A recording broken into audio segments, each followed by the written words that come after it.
Now, here's David Smoke, Paul Catalina, and Craig Smoke.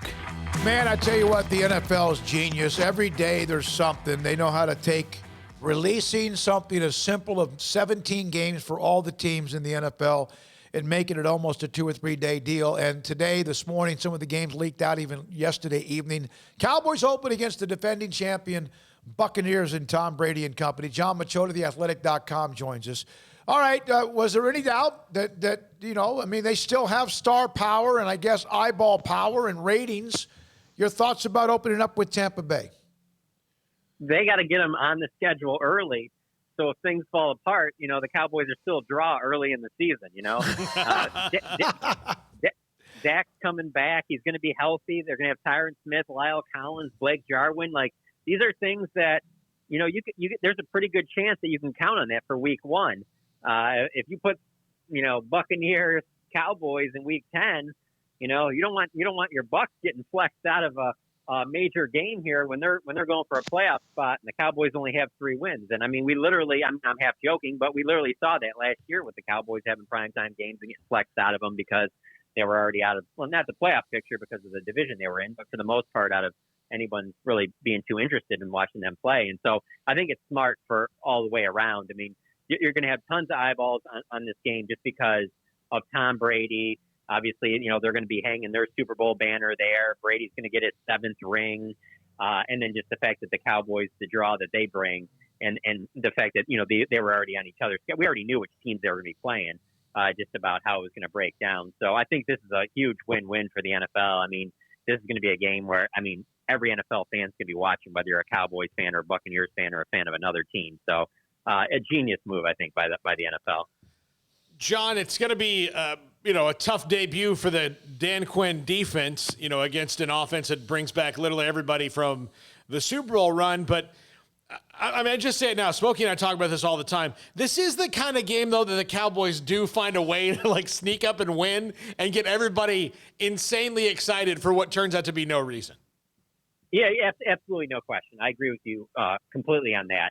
I will say Dan Quinn, Mike McCarthy, they'll never admit this, but they did not want to see the Buccaneers week 1 when you're trying to put in and change your defense and move things around. I mean, it'd be one thing if even you were playing, let's say, some of those Patriots teams towards the end of Tom Brady's time there where, they were always going to be potent because of Tom Brady, but, the weapons weren't as good as what he stepped into in Tampa Bay. And so with Tom winning a Super Bowl, everybody had so much fun on that team last year. They're running it back and bringing everybody back. That offense now has a full season now under its belt of working well together. And if anything, watching the Buccaneers from, the first half of that season to throughout that second half and then throughout that playoff run, they continue to get better and better. So I doubt that the Cowboys wanted to see them early on.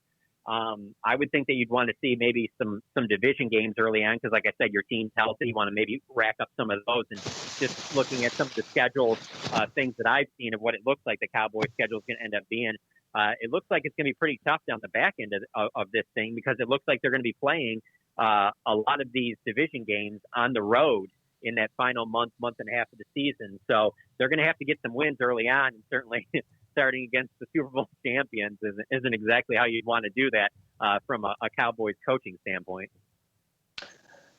John, what do you look for normally when a schedule comes out? What are kind of the main things that you like to pick up on initially?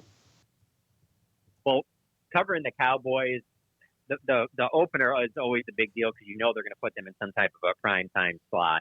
And this one makes a lot of sense just because of the fact that nobody really cares outside of the NFC East to be really watching some opener between Washington and Dallas or Dallas and Philly after just how awful the division was last year. So it makes sense to kind of change this thing up. But I always look for the division games, in particular, like the home road games, how they're going to finish the season because the way the NFL has structured its schedule for a while now, it's you're going to sit there and play several division games late in the year, and that's probably going to decide if you go to the playoffs or not. So I usually look for stuff like that. This year, it looks like they're going to open with their first 2 games on the road, so that immediately jumped out to me because that hasn't happened since 2012.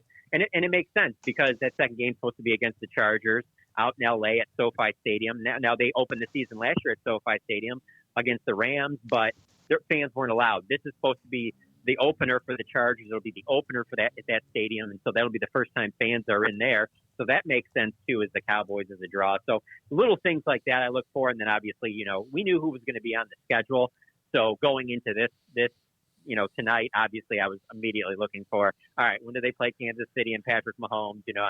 Kid from Tyler, Texas, getting to play against the Cowboys for the first time in his career. Obviously, that was going to be one that I look for. But really, to answer your question, it's the division games. Where do those things come at, and where are they broken down home and away? John Machota, theathletic.com with Sikkim 365 Radio. So I saw Bob Stern wrote something in The Athletic about the 2018 draft, and you've done the summaries. You've done this before, not ad nauseum as if it's boring, but he was mentioning Leighton Vander Esch. And, of course, we know now the story, at least for now, the Cowboys will not give him that 5th year.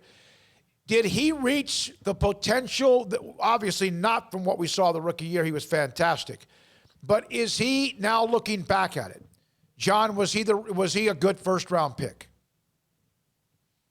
I don't judge all drafts equally because you have to judge by what players are available. Sure. And when I look at what was there when he was on the board, it makes a lot of sense even looking back on it. There just weren't a lot. Because I'm not one of these guys that looks back at a past draft and sits there and goes, oh, you could have got Tom Brady in the 6th. Or, you could have got Antonio Brown here. Like, I try and be realistic about it. Okay, what was the team looking for at that time? What did they need? And what did this particular player bring to the team? And because of that, it's hard for me to really blame them on Leighton Vander Esch for drafting the player. And then his rookie year, the way I saw him play when he stayed healthy for the full season, then I certainly thought it was the right pick.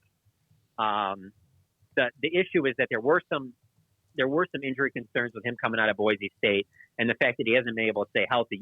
You can criticize him for that, but how badly that this team has needed to add playmakers on defense, and the playmaker we saw him be as a rookie, and you just thought you could just tell like what the potential was there for him to be, the prototypical linebacker of what you want in today's NFL, playing sideline to sideline, being able to stay on the field all 3 downs. Leighton Vander Esch fit that. So, obviously the jury's still out, and if he can't stay healthy this year, then they probably won't bring him back, and we'll look back at the 2018 draft and say, man, that was a huge swing and miss. But when I look back on it, I just really don't see a lot of other possibilities, because at that time, I remember I was really big, Paul, we've talked about this many a times, on Derwin James. That's who I really wanted them to get.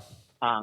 But even, he was off the board before they picked, and he hasn't been able to stay healthy either. Now the Chargers did extend his 5th year, like most first-round picks they did, but I understand where the Cowboys are coming from. But I personally believe if you tell me Leighton Vander Esch is going to play 17 games or even 15, I think that most Cowboys fans are going to be happy with the production they get from him.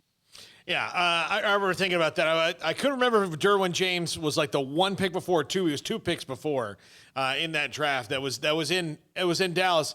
And to Leighton Vander Esch's credit, John, when he was healthy last year, the Cowboys defense was better. It wasn't fantastic, but they were better when he played. It's just that when he played is going to start coming up, and how much they don't want to get into Sean Lee again is maybe Leighton Vander Esch's problem. Oh yeah, no, that's a huge part of it. And if Sean Lee would have played for the Cowboys maybe 10 years ago, and there was a little bit of separation between the two careers, I think that might help him a little bit. But the fact that they're bookending each other, then that's just what he's going to be compared to until he is able to stay healthy. But like I said, if he's able to stay healthy, even with how crowded that linebacker room has become, I think he gets on the field and he doesn't come off the field. They'll find a way to it'll be him and Micah Parsons will be the two out there when they go into their nickel defense. They'll find different ways to use Jalen Smith and Jabril Cox and Keanu Neal, even if that means Neal has to play a little bit more strong safety or whatever. These are problems that they hope that they have, is that Leighton Vander Esch is healthy and he can be on the field. Because if he is a playmaker. And, like I said, he's still very young, and he does represent what you want out of a linebacker nowadays, because it's more than just being in the trenches. You got to be able to play sideline to sideline with the way that, teams are getting the ball out on the perimeter. So, it's a big if, because here's the other thing that it has to concern you, and much like Sean Lee, is that it's not one thing. It's not like it's just this ankle, or it's just this hamstring, or it's just this knee, or it's just this collarbone. Like, there's just several different things And because you're coming off of what we saw for Sean Lee for a decade where you just really didn't know, that's obviously going to be fresh in everyone's mind. John, JT Barrett being brought in this weekend. I know Davis, another backup quarterback that they're bringing in, Brady Davis from Illinois State. What, Ben DiNucci can't participate, is that correct? And what do you make of just some of the names being brought in? Does it intrigue you in any way, the backup quarterback spot? The backup quarterback spot intrigues me. None of the names do that I've heard so far. Obviously you hear a workout recently with Jeff Driscoll. I think if Jeff Driscoll was signed by the team, I think he would probably be their backup. But that hasn't happened to this point. And, there's just not a lot of great veterans out there. This might be a long play on backup quarterback. This might not be finalized until right before week 1. But I maintain, I just don't think that their backup quarterback is on the roster right now. I mean, if they had to play tomorrow, it's Garrett Gilbert.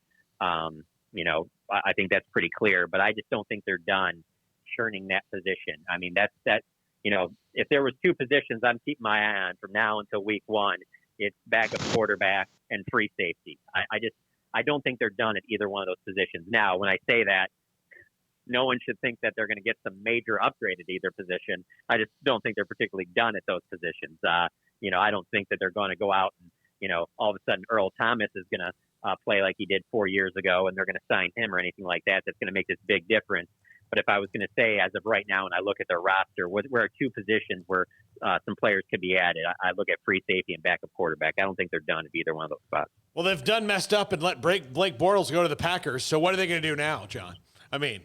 Well, that is a good point. I did just see that, and it's funny that you say that because as you say that, I'm literally looking through my phone because I did this screen grab the other day when I was watching SportsCenter, and I don't remember who they were talking about, but they were talking about one of the backups in the NFL right now, and so they had a list, and so I did a screen grab. I'm like, this might come in handy here, and so the names on there were Matt Barkley, Jeff Driscoll, Robert Griffin, Brian Hoyer, Nick Mullins, and Brett Hundley.